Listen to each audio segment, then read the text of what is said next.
Estamos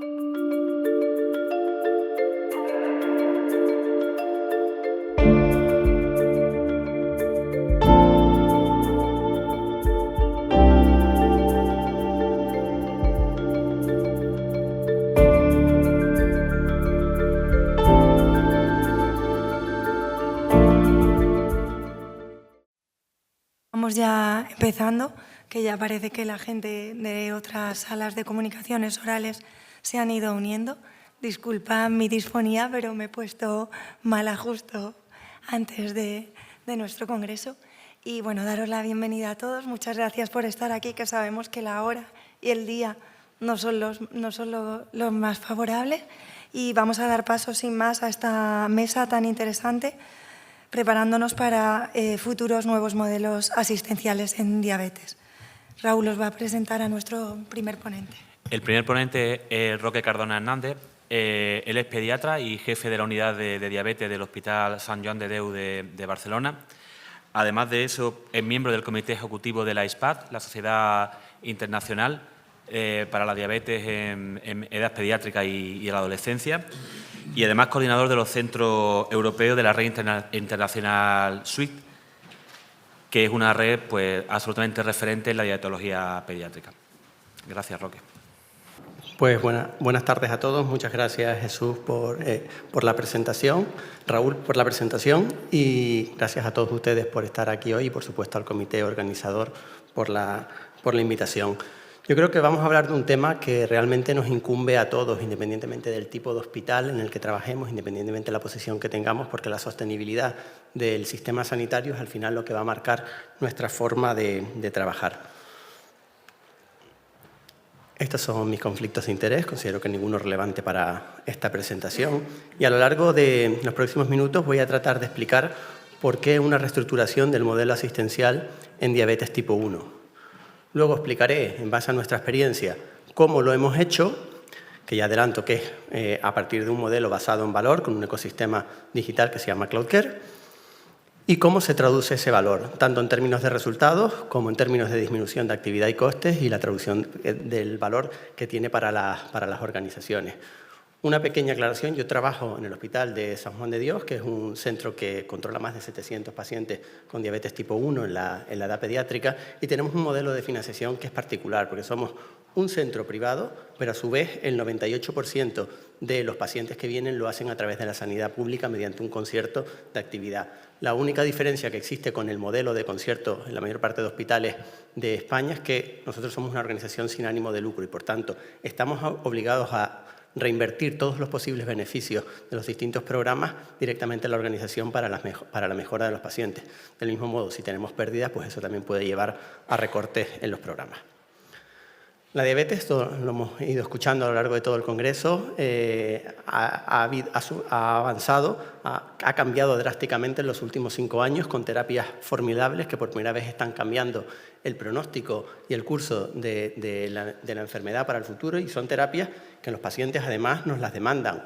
Sin embargo, son terapias, estas nuevas terapias, que con el precio que tienen, pues si no hacemos una reforma estructural de los modelos de atención, probablemente tengamos muchas dificultades para incorporarlas a la práctica habitual y nuestros pacientes no se beneficiarán de ello. Por tanto, a la pregunta de por qué en diabetes, pues en primer lugar, por el aumento del coste de las terapias, que ya digo, no son solo en diabetes, sino también en otros campos, pero es verdad que en diabetes se espera que para los próximos años el precio de estas terapias continúe en aumento, y al final los presupuestos de sanidad dependen del Producto Interior Bruto, dependen de las concesiones a las comunidades autónomas, y no se espera que aumenten en ese sentido más que lo que van a aumentar el precio de las terapias. Por otra parte, la disponibilidad de la monitorización continua de glucosa ha puesto ha permitido que podamos utilizar datos, una cantidad ingente de datos en tiempo real, incluso para tomar decisiones sin que el paciente esté delante en la consulta. Además, la diabetes tipo 1 constituye un buen modelo porque tiene unos outcomes, unos marcadores de resultados muy definidos, tanto a nivel de control glucémico, con la hemoglobina glicada y las métricas de la monitorización continua de glucosa, como incluso a partir de la cumplimentación de escalas para datos relativos a la experiencia de los pacientes o aquellos resultados que realmente importan a los pacientes. Por otra parte, se da una paradoja en la práctica asistencial. Las guías clínicas, en general, por ejemplo, la guía clínica de la ISPAD de pediatría recomienda visitas estándar cada 3-4 meses, independientemente sin tener en cuenta los resultados ni las necesidades propias de los pacientes. A nivel de hospitalización, pues yo sé que en el campo de los adultos pues no se suelen ingresar a los pacientes que comienzan con diabetes tipo 1, pero en pediatría solemos hacer ingresos o solíamos hacer ingresos al debut de 4-5 días, donde muchas veces ese ingreso lo que ocurría es que pasaba al médico una vez 10-15 minutos y se realizaba una sesión formativa de 1 hora y el resto del tiempo el paciente estaba pues bueno, en la habitación o salía a pasear. Y por otra parte tenemos un modelo de facturación que realmente es perverso porque está basado en la facturación por actividad.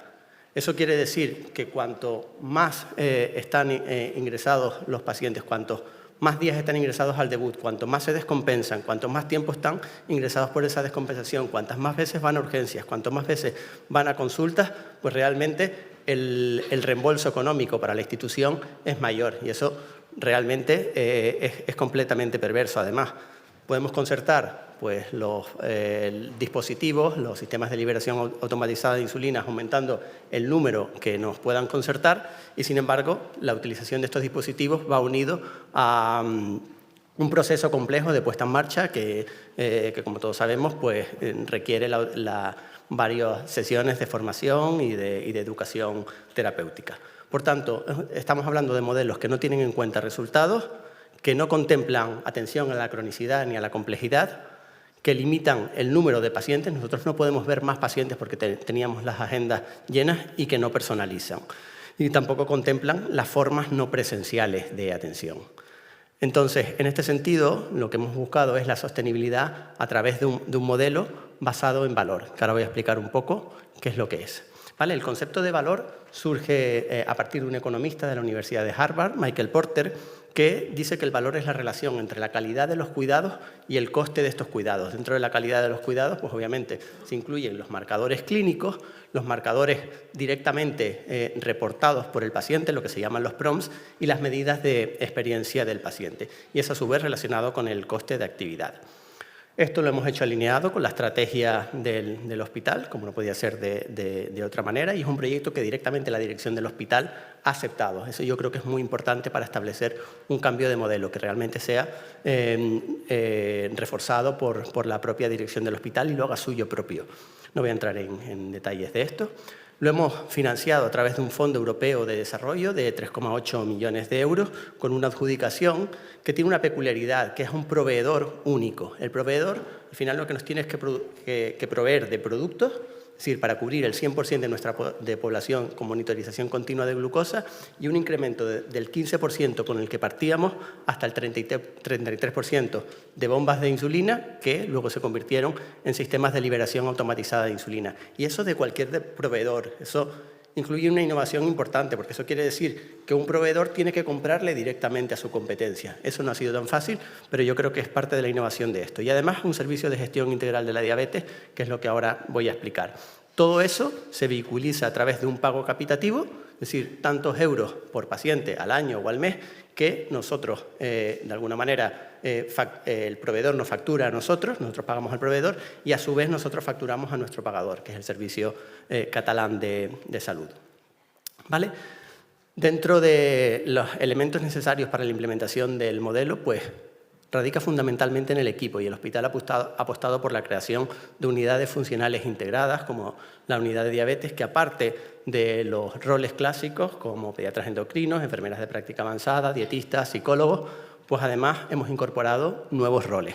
¿Vale? Estas unidades tienen dentro del hospital una gestión autónoma con su propio presupuesto y directamente reportamos a la dirección médica. Además, es importante realizar una gestión centrada en procesos, donde hemos mapeado todos los procesos clínicos que tenemos en la unidad y establecido un poco el viaje del paciente. Además, el hospital ha apostado también, nos ha dado nuevos espacios, 350 metros cuadrados de unidad de diabetes, para tratar de hacer también el proyecto atractivo para los pacientes. Luego tenemos un ecosistema digital, que el primer punto es una plataforma que se llama Plataforma Vicare. Es una plataforma que funciona como historia clínica y está integrada con la historia clínica del hospital. Esta plataforma nos permite recibir alertas, por ejemplo, cuando hay un parámetro clínico o analítico alterado, es decir, no tenemos que entrar dentro de la analítica ni escribirlo dentro de la historia, sino que directamente ya viene importado desde la historia clínica, y recordatorios sobre cuándo le tienes que pedir el fondo de ojo para mejorar la práctica clínica. Y además nos propone, dependiendo del proceso asistencial que tenga el paciente, las visitas que tiene que realizar. Esto es un esquema de la plataforma. La plataforma está integrado con todos los sistemas de monitorización continua de todas las marcas y con todas las bombas de insulina y sistemas de liberación automatizada de insulina, y nos permite un soporte a la decisión clínica. Como digo, todo eso se visualiza a través de un mapa de calor que podemos ver rápidamente en la consulta para hacer análisis, y además el sistema incorpora una herramienta de recomendaciones con marcado C. Obviamente prevalece la decisión del clínico. Son recomendaciones muy simples en ese sentido. También hay otra plataforma gemela, que en este caso es una aplicación que tiene el paciente, donde es capaz de ver también de forma estructurada toda la información glucométrica, recibe recomendaciones simples que no sustituyen la autonomía del paciente ni por supuesto la necesidad de educación terapéutica, y una herramienta que a mí me gusta mucho es el enlace a la prescripción. Es decir, yo modifico una pauta de insulina dentro de la historia clínica y el paciente en tiempo real la recibe en su aplicación, con lo cual yo no tengo que estarle escribiendo si aumenta o disminuye la dosis de lenta de la noche. El tercer elemento es una plataforma de telemonitorización que permite hacer un triaje de los pacientes en función de métricas de control de glucosa, y a partir de ahí mandar, mediante un sistema de transmisión de acciones, realizar una serie de acciones en relación a la programación de este paciente. De esta manera, aquellos pacientes,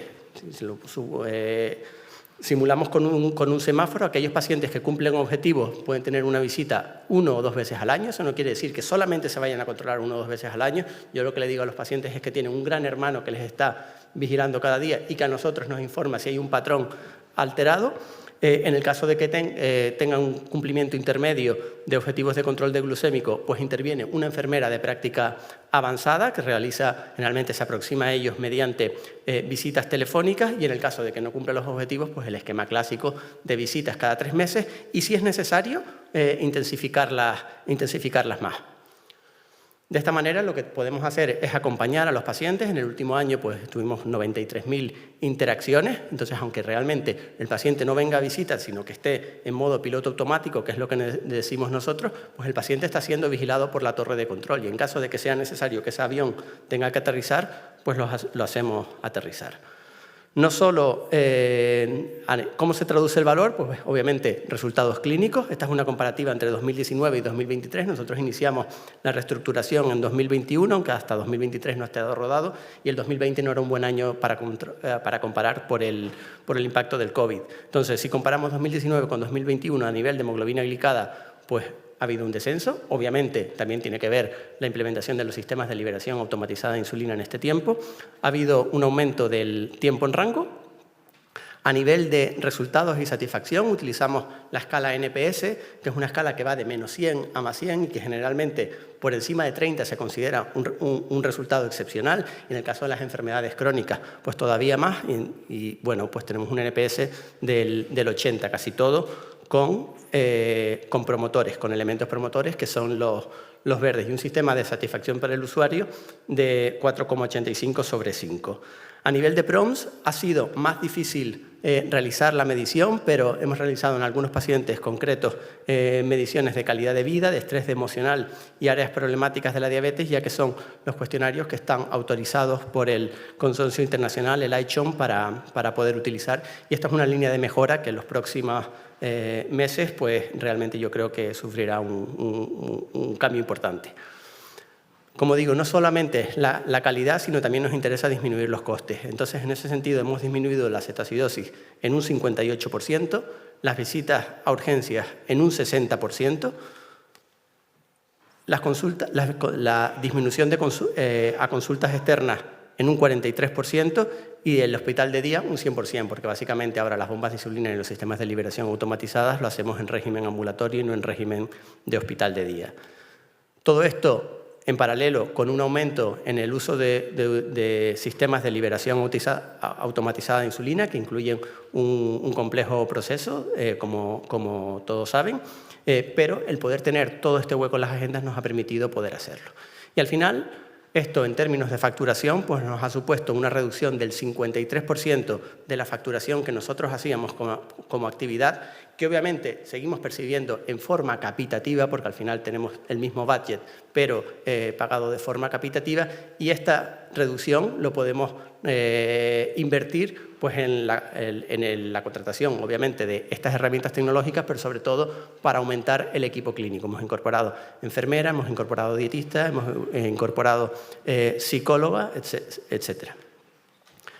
A nivel de traducción del valor, ¿cómo se traduce? Pues esta es una estructura de una agenda típica que tenemos en consulta, y obviamente si dejan de venir pacientes porque no les hace falta venir, pues al final se convierte en eso, y eso al final supone más tiempo para investigación, más tiempo para docencia, más tiempo para reunirse o incluso más espacio para poder atraer y ver más pacientes. Y eso a nivel del pagador tiene una importancia brutal, porque con el mismo tramo digamos que a partir de 700 pacientes, que son los que nosotros llevamos en consulta, si incrementásemos ese porcentaje de pacientes con simplemente reembolsándonos la tecnología, seríamos capaces de ver más pacientes. Eso, en el fondo, equivale a decir que un paciente controlado en nuestro centro al pagador le sale más barato y, además, con mejores resultados. ¿Vale? Por tanto, estamos volando hacia una nueva era, que yo creo que es la era del valor. Y, bueno, los mensajes para llevar a casa en la comparativa con la situación de partida y el nuevo modelo de atención centrado en valor, sería que el modelo de atención previo lo teníamos centrado sobre todo en presencialidad, a expensas de hospitalización, hospital de día, urgencias y consulta externa, y ahora estamos migrando hacia un modelo no presencial. Los protocolos en ese momento eran uniformes y ahora realizamos segmentación de la población, atención personalizada y más seguimiento a quien más lo necesita y menos a quien menos lo necesita. Los profesionales en la situación de partida teníamos un rol predominante fundamentalmente del médico y de la enfermera, y ahora tenemos un rol más centrado en el equipo, incluso hemos incorporado nuevos roles al modelo. A nivel de tecnología, pues antes era necesaria una monitorización recurrente, entrar dentro de los distintos aplicativos, mirar cómo estaba, y ahora directamente tenemos una telemonitorización continua, automática, que nos avisa si el control del paciente se distorsiona, y además con soporte a la decisión clínica. Y a nivel de pago, pues hemos pasado de un pago por acto, es decir, de altas, consultas, urgencias, a directamente, en la situación ideal, a un pago por cápita. Y nada, la verdad que en este proyecto es muy importante el apoyo de todas las estructuras del hospital, y realmente siento que lo hemos recibido y que por eso el proyecto ha podido tirar hacia adelante, y sobre todo del equipo de la unidad de diabetes. Muchas gracias.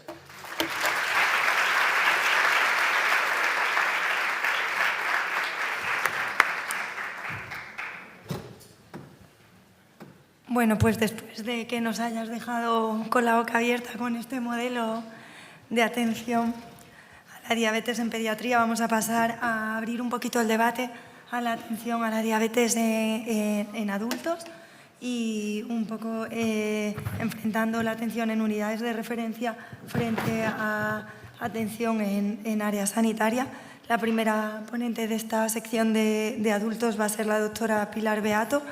Ella es especialista en endocrinología y nutrición en el Hospital Universitario de Badajoz y coordinadora de la Unidad de Tecnología para Diabetes en este área. También es profesora asociada en Ciencias de la Salud en la Universidad de Extremadura y con ella os dejo. Perfecto. Buenas tardes. Gracias al comité organizador por haber contado conmigo para hablar de un tema que nos hace salir de nuestra zona de confort y nos reta a plantearnos nuevos modelos para la atención, en este caso, al adulto con diabetes.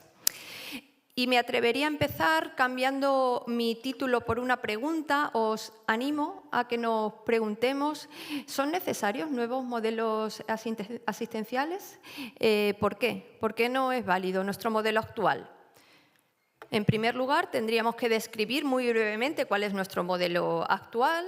Nuestro modelo actual es, o por lo menos lo que todos intentamos, un modelo centrado en la persona con diabetes, multidisciplinar, coordinado entre especialidades, basado en la educación diabetológica y en el empoderamiento para el autocuidado, y con proyección longitudinal a lo largo de toda la vida de la persona con diabetes.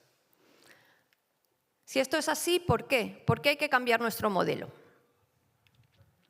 Pues en primer lugar porque los tiempos han cambiado, la sociedad ha cambiado, no solo en diabetes, pero especialmente en diabetes ha irrumpido la tecnología aplicada a la diabetes.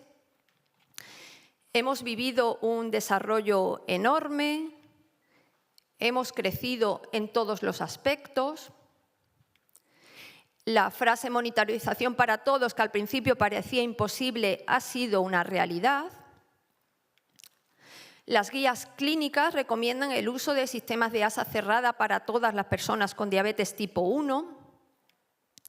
Y estamos, como dice esta editorial, en la calma antes de la tempestad. Los sistemas sanitarios se están movilizando. Reino Unido ha publicado un documento para impulsar el uso de sistemas de asa cerrada en todas las personas con diabetes tipo 1 que lo necesiten. Y están trabajando, lo contaron en la TTD, en cómo implementarlo, cómo organizar sus estructuras. Estos son clínicas en Estados Unidos y fijaros tanto arriba el uso del sensor como abajo el uso de bombas en todas las clínicas del 2021 al 2022 ha aumentado. Y este es el camino que van a seguir los diferentes sistemas sanitarios de los diferentes países más tarde o más temprano ante un tratamiento tan disruptivo. Esto ha supuesto para la persona con diabetes una revolución en su forma de tratar la enfermedad, pero también para los sistemas sanitarios ha supuesto una revolución y una necesidad de reorganizarnos y redefinirnos. De hecho, en la literatura se refleja esta preocupación, la tecnología como facilitador de nuevos modelos organizativos, manejo mirando al futuro. Si estamos de acuerdo en que necesitamos un nuevo modelo, ¿qué modelo necesitamos? ¿Qué modelo queremos? Tenemos ejemplos en nuestro entorno, esto es más pediátrico, pero también adultos, el Centro Diabetes en Holanda, Diabetcare en Francia. Tuve la oportunidad de participar en una reunión de endocrinos europeos hablando específicamente de este tema y surgieron propuestas, soluciones tan creativas como esta, o como esta, o como esta. Basándome en todo esto, al nuevo modelo yo le haría 4 preguntas. ¿Quién? ¿Dónde? ¿Cómo? ¿Y cuándo? Empezando por el quién, necesitamos equipos multidisciplinares con nuevos roles profesionales, necesitamos endocrinólogos especializados en el uso de la tecnología aplicada a la diabetes, formados en todos los dispositivos. Cada vez tenemos más sistemas, la complejidad cada vez es mayor. Si bien es verdad que se está trabajando mucho en formación específica en tecnología, yo pediría también que los itinerarios formativos de nuestros residentes de endocrinología y nutrición garantizaran que tienen una formación sólida y fluida en tecnología, apoyándose cuando sea necesario en rotaciones externas. Necesitamos enfermeros educadores también especializados en tecnología, con perfiles específicos, la enfermera de práctica avanzada, que se apoyará en nuevos soportes educativos, cada vez más en vídeos, en formación online y probablemente cada vez más en la educación entre pares con el rol del paciente experto. Necesitamos, y lo dijo Isabel Leiva el miércoles, probablemente incluir en nuestros equipos bioinformáticos que nos ayuden a dar sentido a todos los datos que estamos ya generando. ¿Cómo? Pues ya lo ha dicho Roque, nuestra asistencia se va a basar cada vez más en la telemedicina, en la telemonitorización, puesto que es posible, y se va a basar en herramientas de análisis poblacional que nos permitan diseñar y generar cuadros de mando para organizar nuestra atención. Tenéis a la izquierda una propuesta de Medtronic, a la derecha de Descom, y hay múltiples propuestas similares. Donde, como dice el título, aquí tenemos un dilema. ¿Podemos seguir viendo a la persona con diabetes tipo 1 en su hospital, en su área de referencia, cerca de su domicilio? ¿O tendremos que desplazarlo a centros más grandes, súper especializados, con una acreditación específica? El remitir al paciente, a la persona con diabetes, a un centro, llamémosle súper especializado, tiene algunas ventajas, como es que nos permitiría aglutinar recursos humanos y materiales y unificar el conocimiento y la experiencia, pero tendría importantes desventajas como alejar al paciente de su domicilio, alejarlo de su equipo sanitario habitual, romper el seguimiento longitudinal del que hablábamos al principio. Lo explica muy bien la doctora Marco, la proximidad al paciente que se genera desde la consulta de endocrino, esta cercanía es muy importante para humanizar la enfermedad. Por el contrario, el poder seguir atendiendo al paciente en su área de referencia, cerca de su domicilio, tiene como ventajas que nos permitiría mantener la continuidad asistencial, una mejor coordinación con el resto de las especialidades, un acceso más cercano ante incidencias, una atención integral en el momento del embarazo, cirugías, ingresos, y tendría la desventaja de una menor experiencia en situaciones de alta complejidad en centros probablemente más pequeños, que se podría solventar y resolver fomentando la colaboración entre centros en estas situaciones de, llamo, alta complejidad. En este sentido, son representativos los estudios en vida real. Estos son datos de 100.000 usuarios de 780 de Medtronic, y si comparamos países con un volumen muy alto, Alemania, Reino Unido, con 11.000, 9.000 usuarios, y países más pequeños, con un uso más bajo, Portugal, Rumanía, con 300, 400 sistemas, donde nos imaginamos clínicas más pequeñas con menos volumen de paciente. En concreto, el caso de Portugal lo conozco muy cerca, por cercanía, y es así, son centros con un volumen muy bajito de pacientes, pero fijaros, los resultados en control glucémico son exactos. En este estudio multicéntrico, publicado desde el Grupo de Tecnología de la SED, la primera evaluación prospectiva del beneficio de 2 sistemas avanzados de asa cerrada, participaron 14 centros, y me he preocupado de comparar lo que ocurrió en centros, llamémosle más pequeños, centros que tenían entre 30 y 150 sistemas de asa cerrada, que eran 8 centros, y centros más grandes, que tenían entre 150 y 350 sistemas de asa cerrada, y los resultados de control glucémico son estadísticamente iguales, incluso podríamos ver favorables a lo mejor al centro pequeño. ¿Cuándo? ¿Cuándo vamos a atender a la persona con diabetes? Pues cuando lo necesite. Creo que avanzaremos de un modelo más reactivo como el que tenemos ahora a un modelo más proactivo. Creo que irán desapareciendo estas agendas programadas con visitas cada 6 meses, esté como esté el paciente, y irán siendo sustituidas, ya lo ha dicho Roque también, por una atención basada en una estratificación de riesgo. Veremos muchos semáforos con la creación de, ojalá, agendas inteligentes, con unos escalones de riesgo bajo, medio, alto, según la complejidad, para poder dirigir nuestras operaciones a lo que realmente importa, a generar valor y a resultados. Creo que la inteligencia artificial nos ayudará. Este artículo explica cómo nos va a ayudar la inteligencia artificial en el control de la diabetes, entrando en el ecosistema de la atención a la persona con diabetes, haciendo predicciones de resultados, o incluso, como propone este autor, en el centro del proceso asistencial. Y finalmente me gustaría compartir nuestra experiencia en Extremadura con la creación de unidades tecnológicas para la diabetes que está en vigor desde 2020 y que realmente nos ha hecho cambiar nuestro modelo asistencial anterior. La organización de unidades tecnológicas ha facilitado la coordinación entre áreas sanitarias, ha ayudado a la teleeducación y teleformación, evitando desplazamientos a los pacientes, y nos ha facilitado una alta implantación de tecnología aplicada a la diabetes.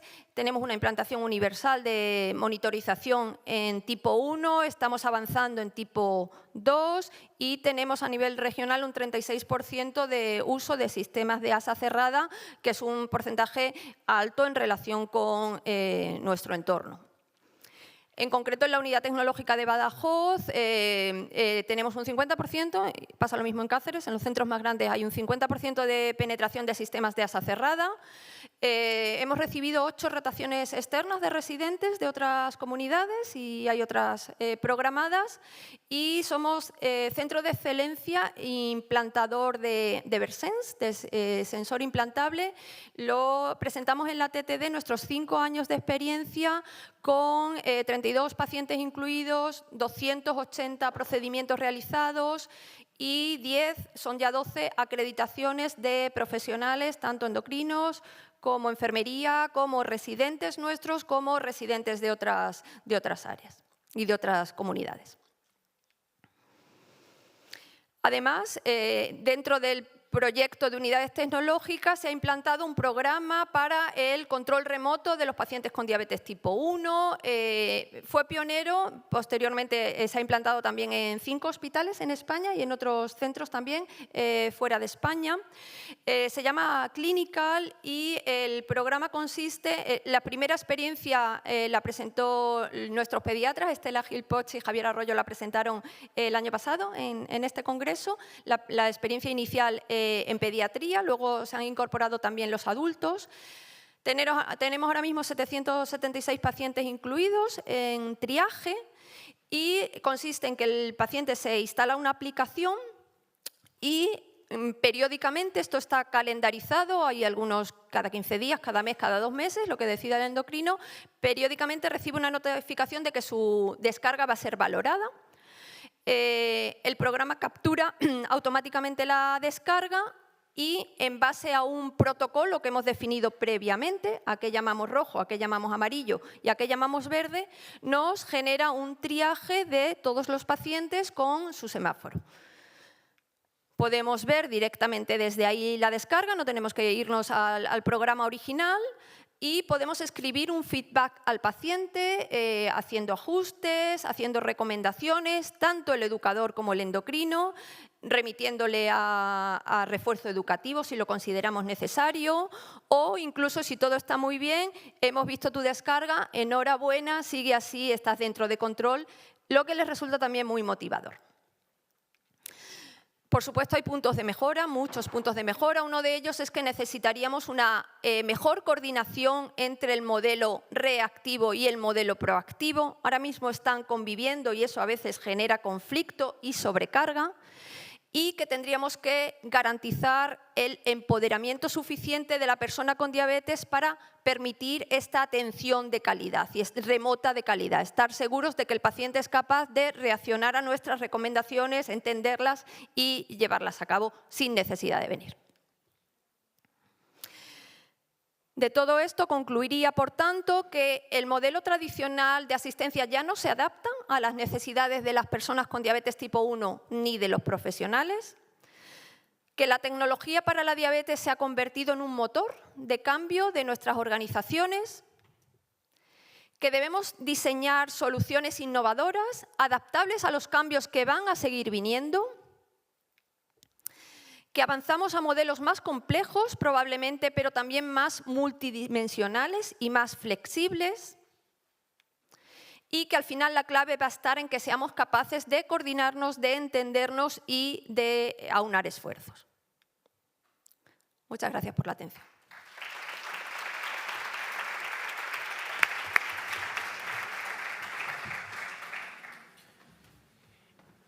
Y para finalizar la mesa, nuestro próximo ponente es el doctor Juan Francisco Merino Torres, jefe de Servicio de Endocrinología del Hospital Universitario de la Fe de Valencia y además profesor de la Facultad de Medicina de la misma ciudad. Muy bien, muchas gracias a la organización por invitarme a participar. Muchas gracias a los moderadores y a mis compañeros de mesa y muchas gracias a vosotros. Yo cuando estaba preparándome esta presentación dije viernes, tarde, Granada, vamos a estar Pilar, Roque, los moderadores y los amigos. Muchas gracias porque es muy gratificante dar una charla a estas horas y que la sala esté como está. Es un tema complicado y yo lo hablaba antes con Pilar, digo, anda que no nos pudieran haber propuesto temas para hablar y el que nos ha tocado. Ya os empiezo diciéndoos que estoy totalmente de acuerdo y no es una mesa de debate lo mío, lo tuyo, porque todos hablamos el mismo idioma. ¿Van a haber modelos asistenciales nuevos en diabetes tipo 1? Sí. Lo ha dejado muy claro Roque, lo ha dejado muy claro Pilar. Los tiempos han cambiado y nos tendremos que adaptar nosotros y los pacientes a ese nuevo escenario, porque evidentemente tratar la diabetes tipo 1 de manera reactiva es llegar tarde. Tenemos que ser capaces de tratar, como bien decía Pilar, de manera proactiva, sabiendo identificar aquellos pacientes que requieren nuestra atención de manera más inmediata. Y habrá otros que podrán permitirse estar de vacaciones 8 o 6 meses sin tener noticias nuestras porque van muy bien y no tenemos ninguna alerta que nos llega a nuestro escritorio. Ahora, eso sí, tenemos que tener todos los pacientes monitorizados y tenemos que tener todos nuestros pacientes enviándonos datos. Y ese proceso de cambio requiere empoderamiento del enfermo y concienciación por parte de todos. Dicho esto, voy a pasaros las diapositivas que yo había preparado para esta presentación, pero el resumen es lo que he dicho al principio. No tengo ningún conflicto de interés para la presente comunicación y vamos a hablar de lo que yo os había preparado, ¿no? Está claro que el tratamiento actual de la diabetes tipo 1 no tiene nada que ver con el tratamiento de hace 10 años y, por supuesto, con el tratamiento de cuando el que les habla estaba haciendo la especialidad. Por poneros en tiempos, cuando yo era R2, R3, se lanza Novolet. Novolet era la primera pluma desechable de administración de insulina. Yo de R1 y R2 recuerdo estar cargando jeringuillas para poner a nuestros pacientes insulina basal e insulina prandial. Eso, imaginaros cómo cambia con las plumas desechables, imaginaros el cambio en el que estamos ahora con los sensores, con la monitorización continua, con las bombas y con los sistemas de asa cerrada. Es decir, esto ha cambiado de una manera espectacular. Y el esfuerzo de adaptarse a este escenario, pues evidentemente es mucho para los pacientes y también lo debe ser mucho para los profesionales que atendemos a estos pacientes. Por eso, y esta es una diapositiva que ya habéis visto, está cambiando la manera en que tenemos que abordar la atención a estos pacientes. Esto está sacado de un libro de diabetes que es referencia en cualquier estudioso del tema y en las facultades de ahora mismo. Y, evidentemente, lo que tenemos que tener claro es que para atender bien el paciente tienen que implicarse muchos actores. Esto es una actividad multidisciplinar que tienen que participar muchos profesionales, especialistas de la medicina, enfermería, nutricionistas, podólogos, psicólogos y fisioterapeutas y personal training, no me sale la formación, los educadores de educación física y deportiva, para que consigan esta armonía necesaria para el buen control de la enfermedad. Si esto lo conseguimos, el libro funcionará de maravilla y si no lo conseguimos, iremos actuando de manera reactiva, iremos tapando parches. ¿Cómo ha cambiado esto en nuestra sociedad? Y estoy hablando de nuestro modelo, España. Pues este, por ejemplo, que pongo aquí, es el proceso asistencial integral de Andalucía de 2017.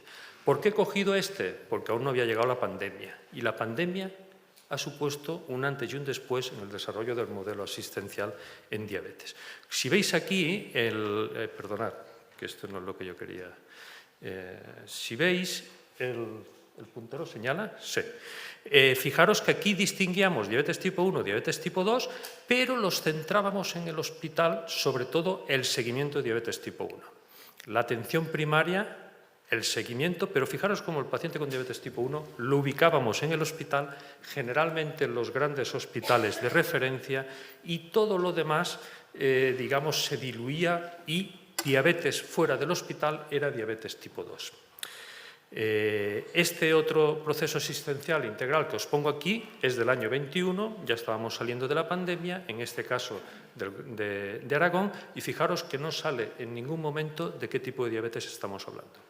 Se habla de un continuum, el paciente tiene unas puertas de entrada, tiene unos procesos de soporte, tiene una puerta de salida, pero en ningún momento se dice aquí está el tipo 1, aquí está el tipo 2. Ya estamos cambiando la forma de abordar la diabetes, porque ya vemos que el paciente no puede estar adscrito a un servicio, a una unidad, a un edificio estructural. El paciente va moviéndose y el paciente está en su entorno, en su medio, en proximidad a aquellos que más cercanos le son, sea el centro de salud, sea el hospital comarcal, sean los otros especialistas o la necesidad que se genere en cada momento. Y esto es una demanda del paciente. Yo quiero calidad de vida y no quiero tener que hacer un desplazamiento de X kilómetros para ir a ver al especialista.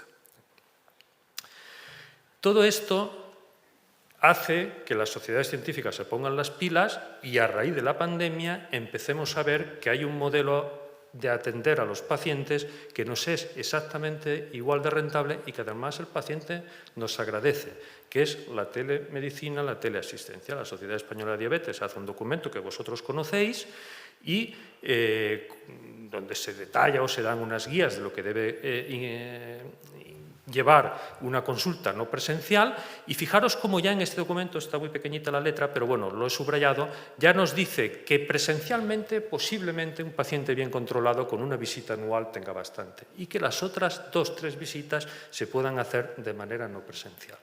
¿Qué ha permitido esto? Pues todo lo que os ha presentado Roque y Pilar, la introducción de telemonitorización de glucemia con sensores continuos y la introducción de infusoras de insulina, más recientemente de las plumas inteligentes, etcétera, etcétera, que nos permiten tener todos esos datos de una manera más fiable, puesto que no participa el accidente del paciente que tiene que transcribir y comunicarnos los datos, etcétera, etcétera, etcétera.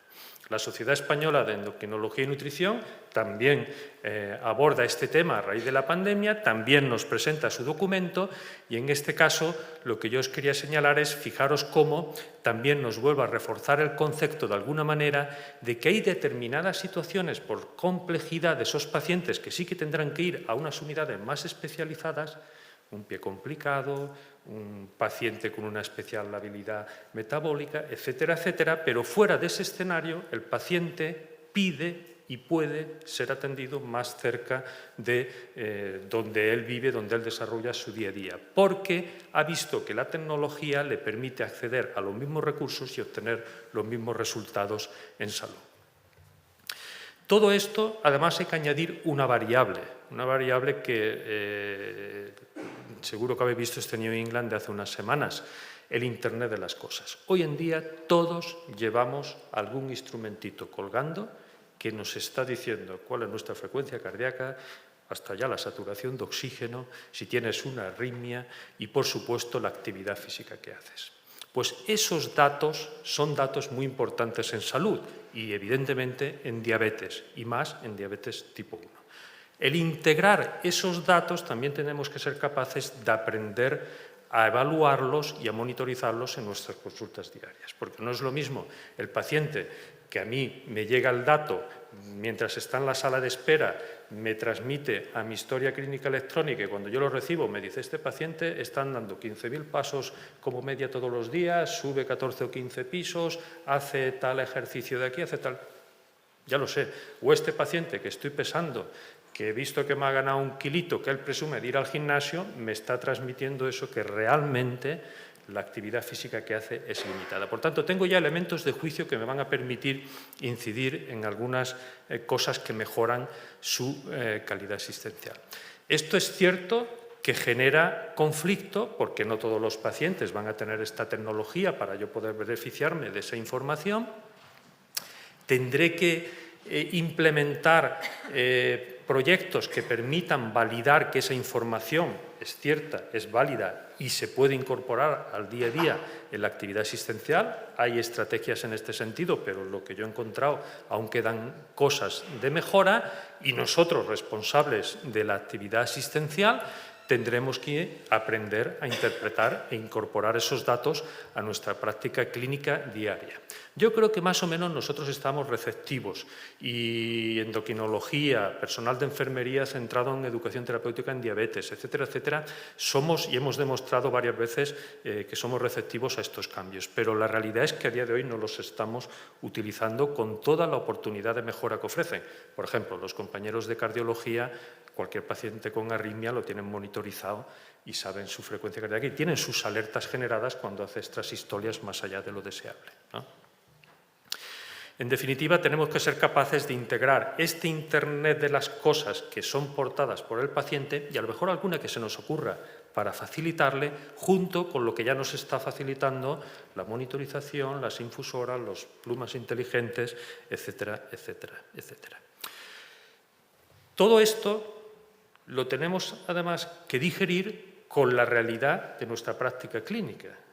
Estos datos son del estudio SET1 que lideró Fernando Gómez Peralta, que ya habéis oído y que os habéis leído, pero donde hay datos que tenemos que saber. Esto está publicado en el 2021, los datos se recogieron, si no me equivoco, antes de la pandemia, 17, 18, 19, pero bueno, relativamente cerca. Bueno, pues nosotros vemos ahí que nuestra población con diabetes tipo 1, pues prácticamente un 25% tienen sobrepeso, obesidad. Esto es una realidad. Estamos hablando de modelos asistenciales, pero bueno, nuestros pacientes con diabetes tipo 1, fijaros que especialmente los de edad adulta, los mayores de 18 años, tienen mayor índice de sobrepeso, obesidad. Pues tendremos que ser realistas y saber que esto está ahí. Y que el grado de control metabólico de esta población es de 7,6. Tenemos índices de mejora, tenemos índices y capacidad de mejora. Fijaros que, agrupados por grupos de edad, más o menos, tampoco es que haya grandes diferencias. Es cierto que podríais decirme, hombre, parece que en población adulta están un poco más deterioraditos. Sí, pero estamos hablando de valores sutiles. Hace 20 años estos datos no eran así, ni mucho menos. Pero a mí lo que me llamó la atención son estas dos gráficas. Fijaros, la de arriba habla de la hemoglobina glicada en función de que el paciente esté tratado con una bomba de insulina o con múltiples dosis de insulina. Fijaros qué diferencia más ínfima conseguimos a pesar de introducir la tecnología a los pacientes con diabetes tipo 1. Posiblemente no estemos explotando suficiente la capacidad de estas nuevas herramientas terapéuticas que tenemos a nuestro alcance. Es una meseta y no se mueve de ahí. Pero fijaros el valor añadido en términos de glicada de la introducción de la monitorización continua de glucosa. La diferencia entre el grupo que se hace glucemias capilares y que está monitorizado. Introducimos las herramientas, pero no le sacamos posiblemente todo el partido que le podamos sacar. Críticas, esto es del 21, bien, hagamos un corte en el 24 y veamos hasta qué punto estamos mejorando. Es muy importante para mejorar todos los cambios que introducimos, evaluarlos. Tenemos que evaluarlos y mirarnos el ombligo para ver realmente lo que estamos haciendo. Y ya estoy terminando. Esta es una carta del JAMA de esta semana que me llamó la atención, primero porque estaba preparando esta mesa y segundo porque te hace ver la realidad. ¿Cuál es la prevalencia, no estoy hablando de incidencia, la prevalencia de diabetes tipo 1 en nuestras consultas en la actualidad? Afortunadamente estamos mejorando el control de la enfermedad, estamos disminuyendo incidencia de complicaciones crónicas, estamos aumentando la supervivencia del diabético tipo 1. Por tanto, nuestros pacientes con diabetes tipo 1 son más prevalentes. Y esto es de Estados Unidos, pero yo creo que no nos debemos ir mucho. En edad pediátrica, 3,5 por 1000, yo creo que más o menos coincide con los datos que ha dicho Roque de su zona. En adultos, 5,3 por 1000, 500 por 100.000. Cualquier departamento de salud que tenga una cápita de 500.000, que son los grandes hospitales, tiene 2.500, 3.000 diabéticos tipo 1. Imposible que los pueda ver el hospital.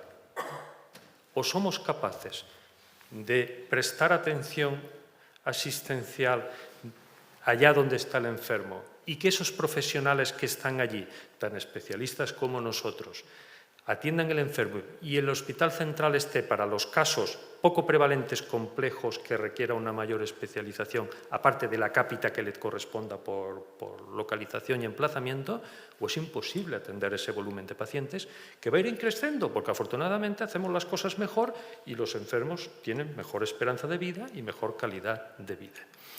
Y además, la realidad de nuestro medio a día de hoy, y estos son datos de un estudio que también lideró la Española de Diabetes y que firma Edelmiro Menéndez Torres, hizo ver que en encuestas, la metodología por encuestas a los profesionales de endocrinología, pero que en porcentaje de población atendida supuso 32 millones de pacientes, es decir, un dato bastante representativo, hay una gran heterogeneidad en la atención a la población con diabetes en nuestro medio.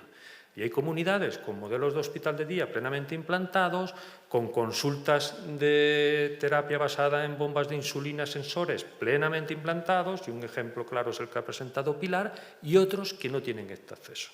Por tanto, quizás lo más importante es consigamos la homogeneidad entre todas las comunidades, que cualquier paciente con diabetes en nuestro país, allá donde viva, sea atendido similar a la comunidad de al lado, y veamos de qué manera damos respuesta a este gran volumen de pacientes que tenemos y que es previsible que vaya creciendo porque estamos haciendo bien las cosas.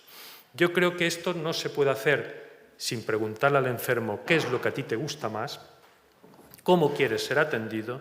Y nos damos cuenta que cuando esto lo hacemos, los PREN, el enfermo nos retorna, yo quiero calidad de vida. Yo no quiero estar aquí pidiendo permiso en el trabajo para ir a ver al médico, que tengo que coger el taxi, que llego a la sala de espera, que luego usted está conmigo 10 minutos y aquí ya hemos acabado. Eso no es lo que nos está pidiendo el paciente.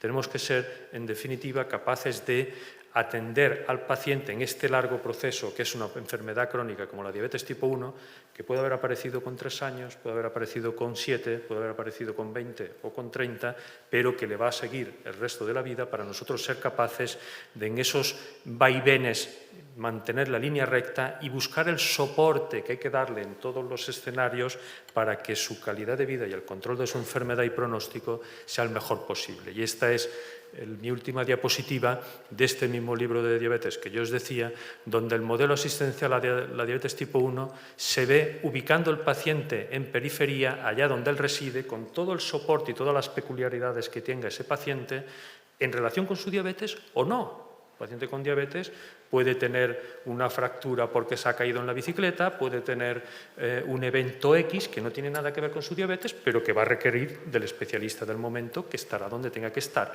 Y nosotros, digamos, el equipo asistencial de proximidad y el equipo asistencial más especializado que esté a distancia, tiene que contactar, como decía Pilar, haciendo amigable y comunicando, habiendo un feedback en ambas direcciones que retornen un mayor beneficio en la atención a este paciente con diabetes.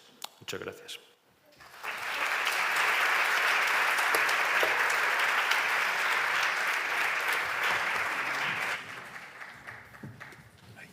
Bueno, pues después de estas interesantísimas ponencias, abrimos paso a preguntas. Ahí hay una pregunta. Hola, Ana de Gran Canaria. Muchas gracias, la verdad es que ha sido muy revelador, muy interesante todo lo que han explicado. ¿Qué rol ven ustedes porque claro, ahora casi todas estas iniciativas en realidad parten del sistema sanitario, ¿no? Parten de los profesionales. No le hemos preguntado a los pacientes cómo lo quieren, o si le han preguntado, no lo sé, pero no se vio, ¿no? ¿Qué rol tiene, cómo podemos adaptarnos a las demandas cambiantes y que serán inesperadas a la hora de programar? ¿Va a ser más difícil? ¿Tienen alguna idea de cómo poner esto, cómo implementar esto? Gracias. ¿A quién va dirigida? Vamos a ver, Ana. Por lo que yo tengo vivido en mi comunidad, la propia Consellería ha creado grupos de pacientes que participan en estos cambios de modelos que se están gestando. Es decir, el paciente tiene que ser partícipe en lo que viene. Hay que preguntarle y hay que oírlos y de alguna manera tomar decisiones llamando a la puerta de las asociaciones de pacientes. ¿Cómo lo estarán haciendo otros sitios? No lo sé. Yo te digo la impresión mía. Yo creo que ha dado la clave, es decir, hay que preguntar y creo que eso hay que hacerlo con una metodología muy estandarizada y por gente que sepa cómo preguntar. Nosotros, en este sentido, lo que sí que tenemos es mucho apoyo por una dirección específica que hay en el hospital, que es la dirección de calidad y experiencia del paciente. Entonces, son profesionales de cómo realizar este tipo de abordaje para sacar información a los pacientes. Nosotros preguntamos, por ejemplo, para el diseño de los espacios, cómo les hubiera gustado que fueran. Son entrevistas que hacen ellos estructuradas, vienen un día a consulta, tú estás visitando, se ponen al lado tuyo, no preguntan y no te dicen nada y van cogiendo notas y luego a su vez, cuando van a la sala de espera, preguntan a los pacientes y luego pues con ese soporte. Yo creo que eso es básico, es decir, que la gente que sepa hacer esto, pueda hacerlo. Nosotros, en concreto, el programa que os he contado sí que tiene cuestionarios específicos que se lanzan a través de la aplicación, se lanzan periódicamente al paciente para ver la satisfacción, si le gusta, si está bien, si no. En general, la satisfacción es buena globalmente. Hablando individualmente con los pacientes en consulta, lo ven como algo, se sienten acompañados, como algo cercano, ¿no? Mire, yo estoy aquí en la playa y usted me está mandando el mensajito, está muy bien. Otros, a veces, depende de cada persona, se sienten demasiado vigilados, como demasiado monitorizados, como que no hay dónde esconderse. Y lo que está claro es que exigen respuesta. O sea, no puede ser que me digas que me vas a ver la descarga y que pasen 4 semanas y no me hayas contestado. Un compromiso. Si tú me haces descargar, ¿dónde está mi respuesta? Buena, mala, ¿cómo estoy? Contéstame. Por eso hay que tenerlo muy, muy bien compaginado con la asistencia tradicional, digamos. Pero cuando ellos demandan una visita, porque claro, si están en verde pero demandan una visita, tienes que darles atención. Claro, ¿Cómo encajas esto? Claro, ¿Guardas lo que unos decía. huecos? ¿Cómo lo haces? Nosotros ahora mismo en concreto es que estamos funcionando con los 2 modelos. Tenemos nuestro modelo tradicional de visitas programadas, lo que considere cada facultativo en 3-6 meses, y adicionalmente la monitorización extra por la aplicación. Entonces, son 2 vías que a veces colisionan, porque a veces acabas de valorar una descarga y el paciente está citado mañana. Ahí hay que dar un paso adelante y eso lo explica muy bien Marieta con las agendas inteligentes. Los rojos, el programa directamente me los debería citar el lunes y yo el lunes veo los rojos. No estar todavía como estamos a nivel administrativo un poco, en nuestro caso no hemos avanzado ahí. Luego yo creo que hay otro punto importante que tanto Paco como Pilar insistían en la presentación, que es el empowerment del paciente, formar al paciente, explicarle muy bien. Si no explicas esto muy bien, el paciente lo que siente es que no me quieren ver y bueno, ahora pues no quieren que venga tan a menudo, entonces lo puede vivir mal. Entonces es explicarlo bien y si al final quiere venir, oye, puedes venir al final, cuando vienes, está en un 96% de tiempo en rango y la visita dura 2 minutos, dice, pues la próxima vez a lo mejor me la ahorro. La doctora Ruiz de Adana tiene otra pregunta. Bueno, felicidades por la mesa tan estimulante, Es verdad que la solución pediátrica que has planteado, Roque, es maravillosa. Nos ha dejado a todos sentados y con la boca abierta, ¿no? Pero es verdad que la diabetes tipo 1 en el adulto es distinta, porque en el adulto es una multimorbilidad. La diabetes tipo 1 en el adulto tiene el mal control metabólico. Tenemos a los españoles con diabetes tipo 1 con una hemoglobina de 7,8, que es muy mala, hemoglobina glicosilada. Tienen además las complicaciones agudas con ingresos hospitalarios y las crónicas micro y macrovasculares. Todo esto en el punto 1. En el punto 2 también tienen trastornos autoinmunes asociados que tenemos que revisar. Hipotiroidismo, celiaquía, gastritis crónicas atróficas, Gray-Basedow, insuficiencia suprarrenal. Y en tercer lugar, un aspecto que a mí me preocupa, que es que alrededor del 25-30% de las personas que con diabetes tipo 1, adultos que vemos, tienen también trastornos depresivos, distrés y ansiedad. Es decir, que es un modelo perfecto, pero que el de adulto hay que darle otra vuelta al factor humano. Totalmente de acuerdo. Nuestro modelo es completamente glucocéntrico, es decir, se nutre a través de la de las métricas de glucosa. Sí que es verdad que en relación al tema de screening de complicaciones y el refuerzo psicológico, eso es básico. Nuestra experiencia también, ahora que tenemos la psicóloga incorporada del equipo, es que muchas veces en los procesos psicológicos vas tarde. Entonces, para ello es fundamental la prevención. Pues dentro de esta gestión por procesos, pues lo que hemos hecho es que en el debut tiene que haber una visita con la familia, con la psicóloga.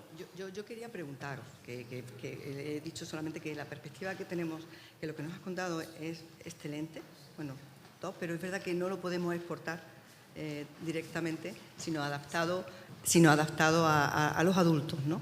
Y quizá yo ahora tengo un problema real, y es que en la unidad de diabetes de mi hospital tenemos 3.000 personas con diabetes tipo 1 que se pueden beneficiar de un sistema de asa cerrada. Y esas personas con diabetes tipo 1 los tenemos que ver, no cada 3 meses, ni cada 6 seguro, a lo mejor una vez al año, pero los tenemos que seguir viendo. Y mi problema real en este momento es que tenemos que verlos de manera distinta como lo hacíamos antes. De hecho, muchas personas con diabetes tipo 1 en nuestra unidad están en consultas generales. Están dispersos por muchas consultas. Algunos vienen a consultas específicas. Y ese cambio, quería yo preguntaros a Pilar, a Paco, ¿cómo lo vais a hacer? Es decir, esas consultas generales sí que finalmente le aportan poco valor en este momento a la persona con diabetes tipo 1 con una hemoglobina glicosilada por encima de 7,5. Poco, porque si hacemos siempre lo mismo, estamos siempre en el mismo sitio. Y en este momento, aunque el futuro hay que inventárselo, y me encantan los modelos de inteligencia artificial, me apasionan, hoy tenemos este problema y cuanto antes lo resolvamos con un nuevo modelo de gestión, quizá intermedio entre ese modelo tan avanzado, pues será mejor, ¿no? Entonces quería yo preguntarle a Pilar y a Paco, a nivel práctico, ahora, no que dicen ahora, que tenemos esa evidencia que, por ejemplo, en mi unidad hay 800 personas con diabetes tipo 1 con muy mal control de la diabetes, muy mal. Hay que incorporarlos a un sistema de asa cerrada de forma escalonada, con consultas generales que no sirven, no aportan, en este momento no aportan. ¿Cómo lo hacéis? ¿Qué recomendáis con vuestra experiencia, con vuestros modelos? Y, por supuesto, mirando a ese futuro donde la inteligencia artificial nos va a ayudar mucho con los automatismos. Gracias. Vamos a ver, la vida real es cruel, ¿no? Y cuando llevas el libro de diabetes del 2024, me voy ahora a mi consulta, me voy a mi servicio, dices, hostia, ¿qué puedo y qué no puedo hacer? ¿Por qué? Porque yo estaba viendo el modelo de Roque, que ya se lo había oído en otra ocasión, y claro, cuando a mí me dice los 700 pacientes con diabetes tipo 1 que yo atiendo, y antes en una diapositiva he visto 4 pediatras, 4 educadoras de práctica avanzada, 2 nutricionistas, un psicólogo, 2 gestoras de datos. Hostia, yo voy al gerente diciendo que quiero hacer esto, pero necesito estos recursos, batalla perdida. Solo por matizar, son 2 pediatras. Ya se defiende, ya se defiende. Hay que ser realista. No, felicidades. Claro. Pero en adultos el escenario es muy distinto, porque nosotros competimos en un servicio y con el mismo gerente y el mismo director económico con otras especialidades altamente demandantes y con muchas necesidades, igual que nosotros. Pero digamos que yo cuando entro a hablar después del cardiólogo me doy cuenta de que no se me mira igual que se la mira al cardiólogo, y esto hay que ser realistas y ya con la defensa preparada para no salir perdiendo, es así. ¿Qué ocurre? Que yo sé que tengo un volumen de pacientes elevadísimo en el servicio, de los cuales nos sentimos todos responsables, que se beneficiarían de asa cerrada. Pero no todos quieren asa cerrada. Y no todos los que tienen mal control glucémico tienen agotadas las posibilidades del régimen terapéutico que tienen puesto. Entonces hay que individualizar y no volvernos locos. Es cierto que un paciente con diabetes tipo 1 se merece una consulta monográfica, etcétera, etcétera. Pero si en el servicio somos capaces de tener consulta monográfica para todas las partes de la cartera de servicios de endocrinología y nutrición, perfecto. Si no, tienes que ir improvisando, y eso lo hacemos todos. Yo creo que el del volumen total de diabetes tipo 1, a día de hoy, yo te diría, y creo que son datos bastante realistas, que un 30% no quieren entrar en sistema de asa cerrada. Se dan por satisfechos con su régimen basal prandial y su sensor continuo y creen que eso ya ha sido un avance. Pero al 70% que lo demandan hay que ponérselo.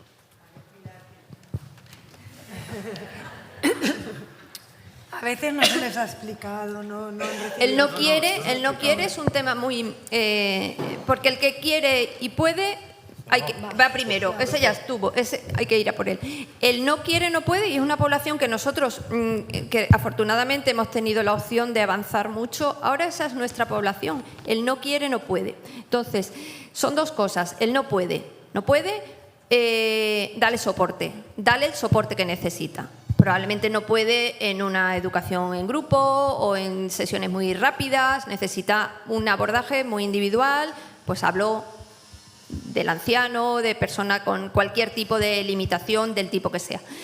El no quiere son dos cosas. Primero, vamos a pelear porque tengamos sistemas más fáciles y mejores y que quieran, porque claro, no quiero algo que me es difícil, que me es incómodo, que me agobia, que me... Házmelo fácil, házmelo pequeño, házmelo sencillo, házmelo manejable de otras formas.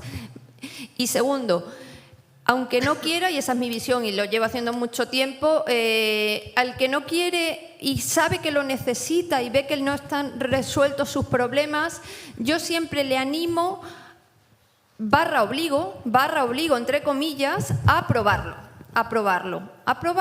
pruébalo. Y una vez que lo pruebes, tú haces tu balance de lo que me aporta y lo que me pesa. Normalmente el balance es positivo porque les aporta mucho y acaban adaptándose a lo que le pesa. A veces no, a veces hay personas a las que las has empujado, venga, y realmente es que no querían. Pues no pasa nada, volvemos para atrás sin sensación de fracaso, ni de frustración, ni de nada, algo habremos aprendido y no hay problema. Ese es mi manejo del no quiere. Por supuesto, yo hago lo mismo, ¿no? Todos hacemos lo mismo. Efectivamente, no hay que aceptar el no quiere, vale, venga, pues ya, vete ya.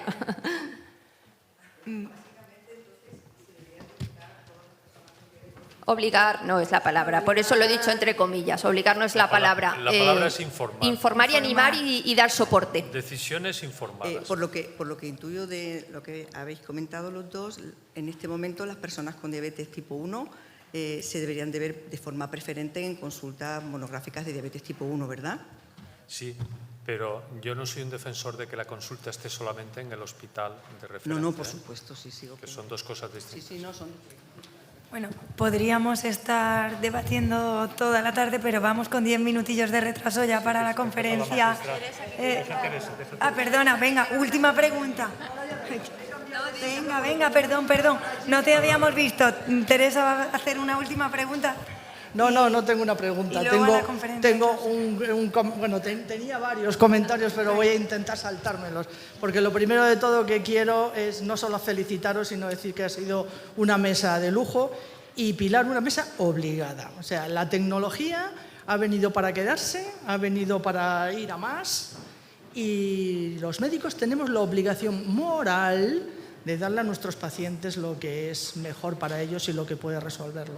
Y eso lo tenemos que hacer en nuestros propios hospitales y no hay que irse a ningún hospital porque ahora mismo somos todos igual de listos, más o menos, pero yo creo que somos todos igual de listos, o sea que en ese sentido no hay ningún problema.